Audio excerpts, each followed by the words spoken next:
semuanya, selamat datang kembali di YouTube channel English Now. Gimana kabarnya? Semoga dimanapun teman-teman berada tetap sehat dan semangat. Walaupun bulan Mei ini rasanya nggak habis-habis ya. Kayak panjang banget, kapan ini beresnya? Walaupun begitu, aku harap semangat teman-teman untuk belajar bahasa Inggris tidak surut ya. Kita harus tetap semangat untuk terus belajar, khususnya belajar bahasa Inggris bareng English Now. Nah, di video sebelumnya kita udah belajar bareng-bareng tentang apa sih bedanya for and since. Buat kamu yang belum nonton, kamu bisa cek ada linknya di description. Nah, kali ini kita bakal belajar apa? Kita akan belajar apa sih bedanya may and might. Mungkin udah pernah denger sih tentang may and might ini. Di video kali ini, yuk kita belajar bareng. Langsung aja yuk! Oke, untuk memulai penjelasan tentang may and might, mari kita simak reka adegan berikut ini. Where's Ahmad? He may be in his office. He might be having lunch. Ask Chatur. He might know. Nah, dari reka adegan tadi, ceritanya kan, ada temanmu yang bertanya, Where's Ahmad? Di mana sih Ahmad? Right? Terus, salah satu rekan kerjamu ada yang menjawab, He may be in his office. He may be in his office. Mungkin dia ada di ruangannya. Kemudian, rekan kerjamu yang lain ada yang menjawab, He might be having lunch. He might be having lunch. Mungkin dia lagi makan siang. Dan salah satu temanmu ada juga yang menjawab, Ask Chatur. He might know. He might know. So, tanya Chatur, mungkin dia tahu. Jadi, may and might itu keduanya digunakan untuk menjelaskan kemungkinan atau possibility. Yuk kita bahas lebih lanjut. Nah, jadi sebenarnya apa sih may and might itu?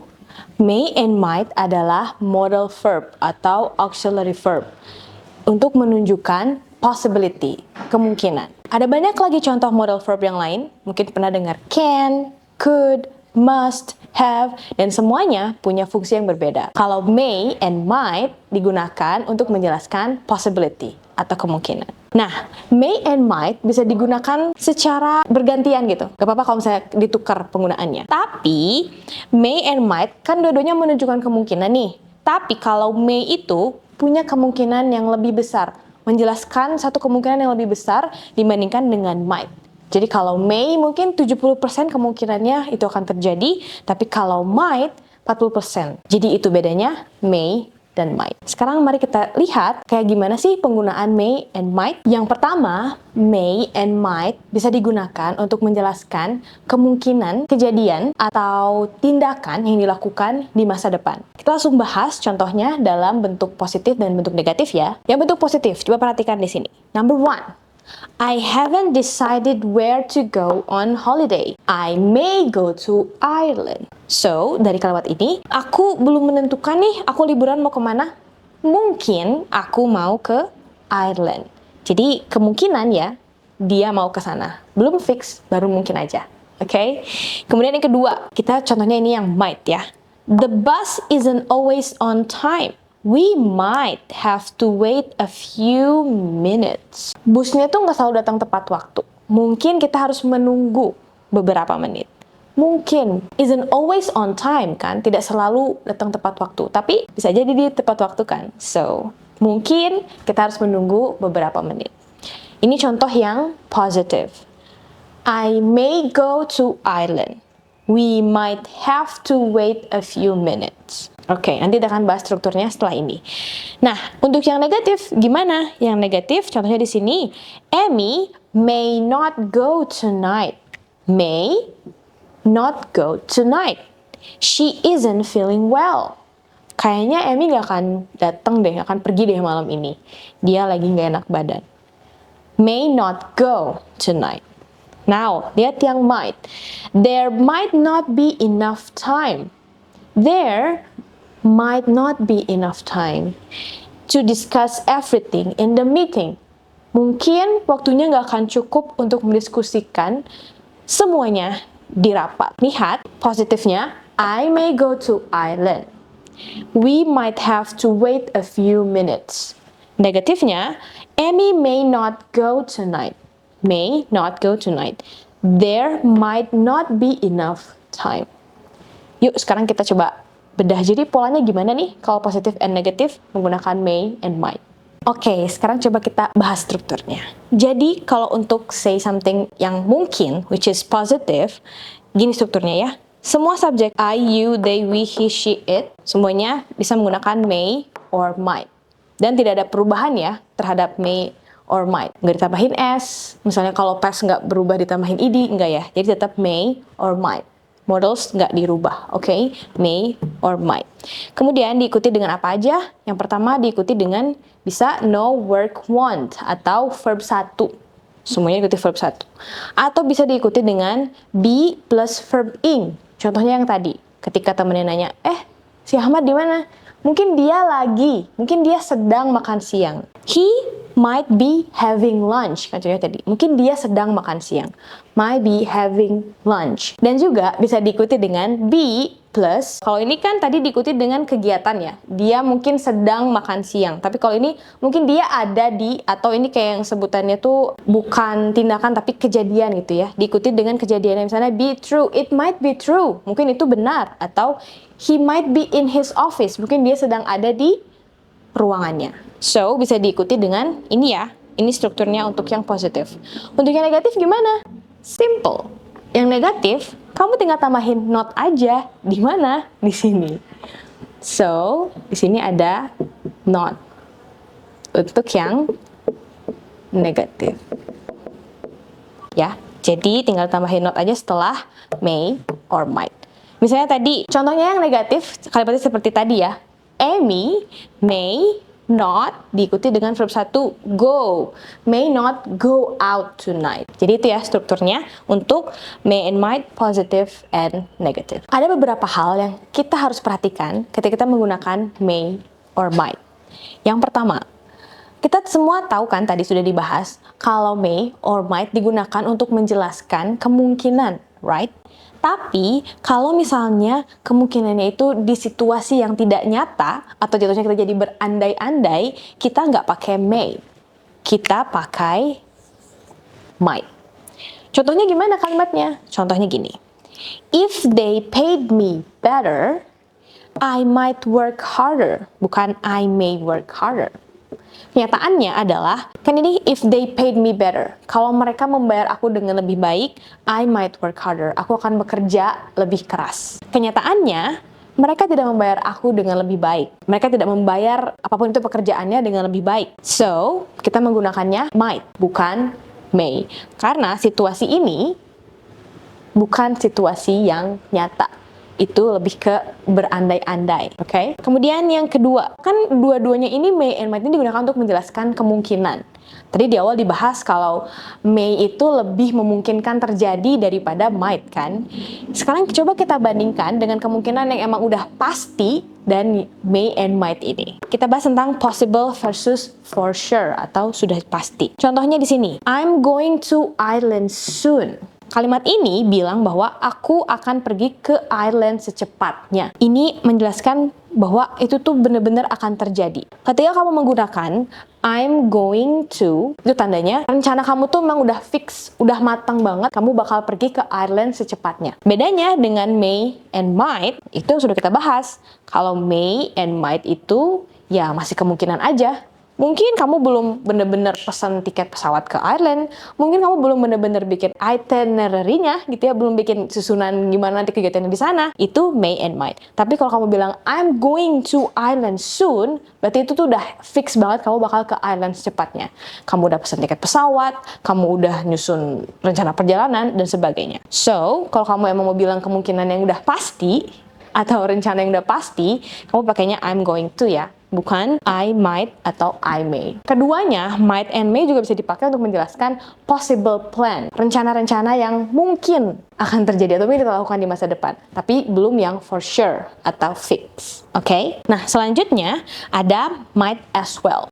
Mungkin kamu juga pernah dengar ungkapan might as well, tapi maksudnya gimana sih? Nah, might as well, coba kamu bayangin seperti ini. Kamu sama temen kamu lagi nunggu bus tuh. Terus kayak kamu meleng sedikit, dan akhirnya ketinggalan busnya. Dan temenmu bilang, gimana ya? Apa kita jalan aja? Terus kamu jawabnya gini, we might as well. It's a nice day and I don't want to wait here for an hour. Mungkin kita emang harus jalan. Ini adalah hari yang indah dan aku tidak mau menunggu selama 1 jam di sini. Nah, artinya apa? Might as well itu artinya kita harus melakukannya. Kita nggak punya pilihan lain. Kita emang harus jalan. Dan tidak ada alasan untuk tidak melakukan jalan tadi. Karena cuacanya bagus, terus juga kita nggak mau nunggu kan. Jadi, might as well itu artinya adalah ketika kita harus melakukan sesuatu itu. Karena kita udah nggak punya alternatif lain atau pilihan lain. Dan tidak ada alasan untuk tidak melakukan hal tersebut. Kamu juga selain bisa bilang might as well, kamu bisa mengganti might-nya dengan may. Mungkin kalian bingung ya, dari tadi maybe. Mungkin kalian tahu juga, kok itu mah maybe-nya dipisah, kok aku mah tahunya yang disatuin gitu ya. Nah, jadi mari kita bahas maybe versus maybe. Kalau maybe yang dipisah, itu yang tadi udah kita bahas. Pokoknya yang ini adalah modal verb-nya. Dan sama-sama menunjukkan possibility tadi ya. It may be true, yang tadi strukturnya udah kita bahas juga. Kalau maybe ini contohnya nih, ada yang nanya, is it true? Apakah itu betul? Jawabannya, maybe. I'm not sure. Nah, maybe ini merupakan satu kata yang disebut adverb atau kata keterangan. Jadi dia termasuk ke dalam satu kata, teman-teman. Dan sinonimnya itu sama dengan perhaps. Perhaps juga satu kata kan, artinya juga sama. Mungkin. So, itu ya bedanya may, spasi, be, dan maybe yang satu kata. Now, let's move on to the next one yang harus kalian perhatikan kalau kalian menggunakan may or might. Tadi aku udah bahas kan tentang possible plans. Kalau I'm going to berarti udah for sure, fix. Tapi kalau misalnya yang pakai might berarti belum fix kan. Nah, coba sekarang kita bandingkan dengan ini. Misalnya ada yang bilang, don't phone at 8:30. Jangan telepon aku jam 8:30 malam. I'll be watching Persib versus Madura United, for example. Aku akan nonton final nih Persib lawan MU jam segitu. MU-nya bukan Manchester United ya, Madura United. Jadi kalau orang yang bilang gitu, I'll be watching Persib versus MU, berarti udah bilang bahwa jam segitu tuh aku bakal lagi nonton Persib versus MU. Tapi kalau kamu bilangnya I might be watching Persib versus MU, berarti belum jelas juga sama. Jadi tadi bisa I'm going to ya, atau I'll be watching Persib versus MU itu untuk yang kayak emang udah pasti jam segitu tuh aku lagi ngelakuin itu. Aku lagi nonton Persib, aku lagi ngapain gitu, itu udah pasti. Tapi kalau kamu pakai might atau may, berarti belum pasti. Nah, sekarang kita akan bahas gimana sih menggunakan may or might untuk kemungkinan yang terjadi di masa lalu. Untuk membahas kemungkinan yang terjadi di masa lalu, kita menggunakan kalimatnya jadi ditambahin have setelah might dan may. Might have atau may have. Struktur kalimatnya sama seperti tadi, semua subjek I, you, they, we, he, she, it, followed by may and might. Setelah itu ada have dulu, baru diikuti dengan bisa tadi. Nah, kalau tadi kan may be, might be. Kalau yang past, may atau might have been, okay? Been asleep, contohnya. I may have been asleep. Atau been plus verb ing. Atau kalau tadi verb 1, kalau untuk yang past kita gunakannya verb 3. Atau past participle. Terus kalau yang negatifnya gimana? Sama kayak tadi, tinggal ditambahin not. Di mana kira-kira not-nya? Setelah may atau might. Sama di sini ya. Di sini ada not. Boop. I may or might not have. Okay? Sekarang coba kita lihat contoh-contohnya. Misalnya, kamu bilang ke teman kamu, aduh kemana ya dompet aku? I can't find my wallet. Contohnya kamu bisa bilang, you might have left it at work. Mungkin ketinggalan di tempat kerja. Berarti kan kalau ketinggalan, terjadinya di masa lalu kan. Mungkin ketinggalan gitu. So, you might have left, di sini ada verb T-nya, it at work. Terus coba kita lanjut ke contoh yang kedua. Misalnya teman kamu kemarin gak ngangkat telepon kamu nih. Terus kamu bilang, I wonder why she didn't answer my phone. Kenapa sih dia gak angkat telepon aku? Jawabannya, mungkin kamu bilang, mungkin dia ketiduran. How to say it? Bilangnya gini, she may have been asleep. Mungkin dia ketiduran. And then, bayangin kamu ketemu sama teman kamu kemarin, and then temen kamu itu kayak moodnya lagi jelek banget gitu. Kayak pokoknya bad vibes aja. Terus kamu tanya gitu ke temen kamu, I wonder why he is such in a bad mood yesterday. Kenapa sih dia kok bad mood banget kemarin? Kamu ingin membuat kemungkinan atau ingin, ya mungkin gitu ya. Kayak gimana? Mungkin dia lagi nggak baik-baik aja. Mungkin dia lagi nggak enak badan. Kamu bisa bilang, he may not have been feeling well. Jadi intinya sama saja kalau mau pakai may and might untuk kemungkinan yang terjadi di masa lalu. The difference is ditambahin have, dan kalau tadi di yang present kamu pakai be, di past kamu pakainya been dan verb 3. Oke, itu penjelasan tentang may and might. Sekarang saatnya kita latihan. Oke, it's practice time. Aku cuma punya 3 pertanyaan aja. Ini seputar, kalau tadi ya kita bahas soal ketika ngomongin kemungkinan di masa lalu atau yang lagi sekarang, terus juga tentang alternatif tadi, kayak mana sih yang lebih make sense kalau misalnya dia emang udah yakin, apakah pakainya might atau going to. Oke, kita lihat dulu soal yang pertama. Where's Ben? Di mana Ben? I'm not sure. He might blah blah blah lunch. So, ini kan nanya sekarang nih, di mana Ben? Kira-kira kamu tahu nggak jawabannya? Coba. Ya, betul. Jawabannya adalah I'm not sure. He might, karena dia where's Ben? Kayak tadi kan, di mana sih Ben? Sekarang, so polanya adalah he might be, don't forget, having lunch. Mungkin sekarang dia lagi makan siang, right? So number 1 is he might be having lunch. Now look at number 2. Someone said, I rang Dan's doorbell, but he didn't answer. I'm sure he was there. So rang, didn't, was, indicate, berarti ini terjadinya lampau kan? Jadi kemarin, I'm not sure, pokoknya terjadinya di masa lalu. So, jawabannya, of course, try to use the past formula ya, pakai bentuk pastnya. He might not, bla bla bla, the doorbell. Mungkin kemarin dia nggak denger si, apa itu? Tetot-tetot, bellnya, bell rumahnya. Jadi gimana tuh kalimatnya, jawabannya? Ya, betul sekali. He might not, tambahin have dulu, jangan lupa. He might not have, her here berubah jadi bentuk ketiga atau verb 3-nya. He might not have heard the doorbell. Oke? Nah, sekarang kita coba ke yang ketiga. Yang ketiga ini adalah mana nih yang lebih masuk akal? Tadi kita udah bahas ya, may, might, terus juga dibandingkan dengan I'm going to and I'll be, I will be. Itu kan beda tingkat kemungkinan terjadinya gitu ya, possibility-nya. Nah, coba kita lihat percakapan yang ada di nomor 3. Where are you going for your holiday? Kamu mau kemana nih liburan? And then jawabannya, I haven't decided yet. Aku belum menentukan, aku nggak tahu mau kemana. I might go atau I'm going to Yogyakarta. Kira-kira yang mana? Kalau dia masih belum menentukan, jawabannya apakah I might go atau I'm going to?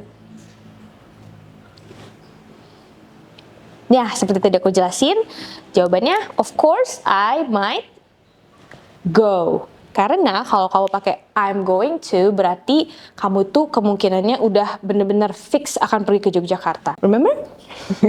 Okay, that's it. So, itu dia tadi pembahasan kita tentang may and might. Semoga dengan menonton video tadi, kamu jadi lebih paham nih, kapan kamu pakai may, kapan kamu pakai might, dan gimana sih kalimatnya ya. Dan tadi juga udah lengkap banget pokoknya di situ, kalian tonton aja. So, after this, aku nggak mau dengar kalian bilang, I maybe watch the next video, atau I might be watch the next video. No ya. Kalian harus bilang, I'm going to watch the next video, okay? So, see you on the next video. Thank you so much for watching. Bye!